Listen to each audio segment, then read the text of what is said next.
Good morning mga idol at mga kababayan. Shout out sa ating mga followers dyan. Ang galang ko sa pipindot mga idol. Ang pagbati ng pag-ibig at kapayapaan ng Diyos ay sumatin kong kalagitnaan sa araw na ito. Balik na po tayo sa ating ginagawang pagbabasa. Kung natatandaan nyo mga idol, kung nakaraan, sinasa natin yung sa Kawikaan 3:27 na sinasabi nga po doon. Huwag mong ikait ang mabuti sa kinauukulan pagka nasa kapangyarihan ng iyong kamay na ito'y gawin.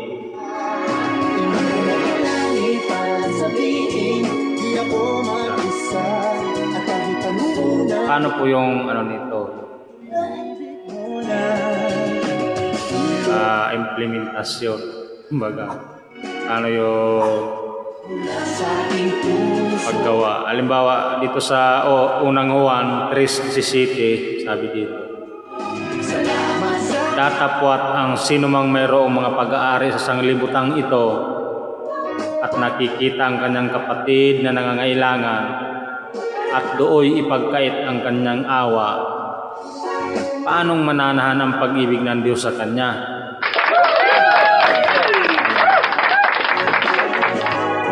Paano?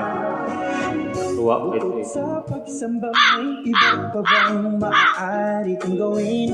Sa Hiligay nun mga idol, basahin natin. Apang ang bisan sino nga may pangabuhian sang kalibutan kag nagatanaw sa iya utod nga yara sa kakulangan, apang nagapugong sang iya kaluoy sa iya, paano bala ang pagpabilin sang gugma sang Dios sa iya? Sa English, Tuway Rams Version. He that hath the substance of this world, and shall see his brother in need, and shall shut up his bowels from him. How doth the charity of God abide in him? Paano pong mananahan ang pag-ibig ng Diyos? Nakikita mo yung kapatid mo na nangangailangan, pero pinagkakait mo ang awa. Wala naman ika akong kapatid eh.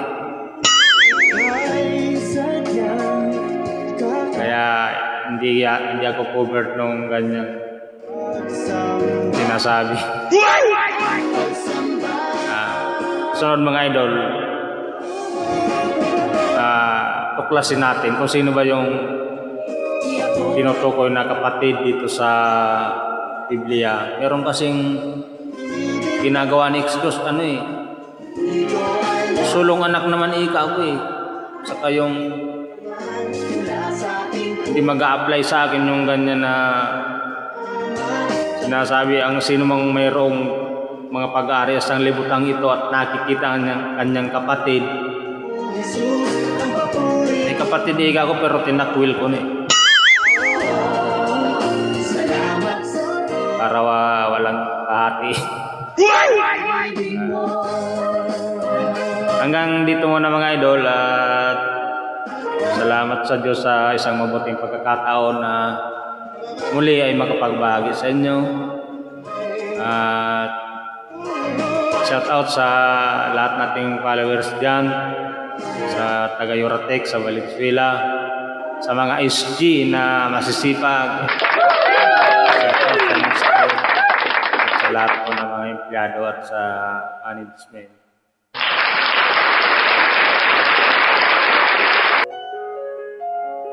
Manatili pong sa Diyos ang lahat ng kapurihan at ang karangalan magpakailanman. Salamat sa Diyos.